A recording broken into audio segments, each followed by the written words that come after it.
வறுமையிலும் பெருமையாக வளர்த்த தாய், காசு பணத்தை கருத்தில் கொள்ளாது சமூகத்திற்காக தன் மகனை அனுப்பி வைத்த தாய் கண்மணி அவர்களை சில வார்த்தைகள் பேச அழைக்கிறோம்.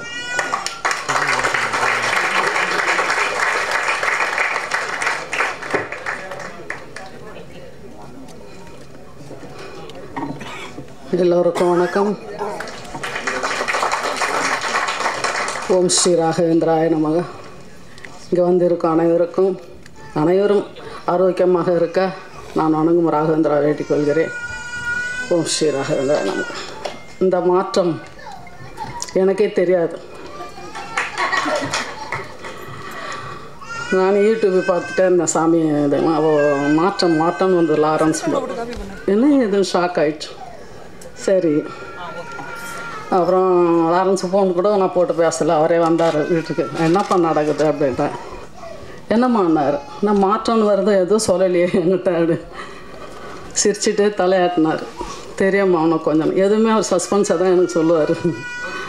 அதனால் சரி அப்படின்னு கொஞ்ச நாள் இருந்தேன்.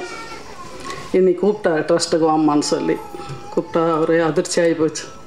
அப்புறம் இங்கே வர வச்சார். இங்கே பேசும்போது தான் தெரிஞ்சுது பெரிய மாற்றமே உருவாகி இருக்குதுன்னு. என் பிள்ளை அப்போது இருந்தே உதவி பண்ணுவார், நல்லா தெரியும். ஆனால் இது பெரிய ஒரு விஷயம். ரொம்ப ரொம்ப சந்தோஷமாக இருக்குது மனசுக்கு. இது அப்படியே இருக்கணும், சேவையாகவே இருக்கணும். அரசியல் மட்டும் ஆக்கிடாதப்பா. மக்கள் சேவை எனக்கு ரொம்ப பிடிச்சிருக்கு. எனக்கும் ரொம்ப ஆசை விவசாயிங்கெல்லாம் போய் பார்க்கணும்னு. ஏன்னா ரொம்ப குடிசையிலையும் தகர வீட்லேயும் கஷ்டப்படுறாங்க. அங்கங்கே ரோட்லலாம் இருக்கிறாங்க. அதெல்லாம் ஹெல்ப் பண்ணணும்னு மனசுக்குள்ளே ரொம்ப ஆசை. அது என் பிள்ளை நிறைவேறிடுச்சு. நான் ரொம்ப பேசி பழக்கம் இல்லை மேடையில். என் குழந்தையும் நீங்கள் இருக்கிறவங்களும் நல்லபடியாக நீங்கள் எல்லோரும் சேர்ந்து அவர் கை கொடுத்து பெரிய ஆள் ஆக்கணும். சேவையில்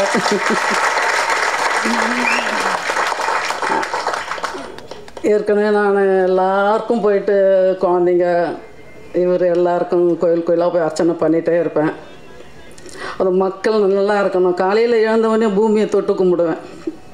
பூமி மாதா எல்லாரையும் நல்லா வச்சுக்கோ, மக்களை எல்லாரையும் நல்லா வச்சுக்கணும் அப்படின்னு வணங்குவேன் பூமி. அப்புறம் தான் என் காலை தரையில் வைப்பேன். கட்டில் விட்டு இறங்கும்போது தரையில் காலை வைக்கவே மாட்டேன். குனிஞ்சு கையை வச்சு பூமி மாதாவை வேண்டிப்பேன். அப்புறம் 5 பஞ்சபூதங்களும் எங்களை காக்க வேண்டும், மக்களை காக்க வேண்டும் என்று வேண்டிக் கொள்வேன்.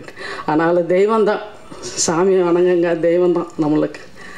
அவங்கள மறக்கவே கூடாது. அவங்க இருந்தால் நம்ம எல்லாமே நல்லா இருப்போம், நல்லா மேலே வரும். என் குழந்தை இன்னும் தீர்க்காயுசோடு இருந்து எல்லாருக்கும் நல்ல சேவை பண்ணணும்னு ஆசை. இந்த கொரோனா காலத்தில் கொஞ்சம் ஸ்டாப் ஆகியிருந்தது. ரொம்ப கஷ்டமாக இருந்தது எனக்கு. என்னை சார்ந்த இந்த ரோசின்றவங்க எல்லார்கிட்டையும் வருத்தப்பட்டேன். என்னம்மா ட்ரஸ்ட்டு நடத்த முடியல, ஒன்றும் முடியல, கஷ்டமாக இருக்குதுமா. அது மறுபடியும் ஸ்டார்ட் ஆகிடுச்சு நிறைவேறுன்றதுக்காக நான் ரொம்ப ரொம்ப சந்தோஷப்படுறேன். இதுதான் என்னுடைய சந்தோஷம். நன்றி, வணக்கம்.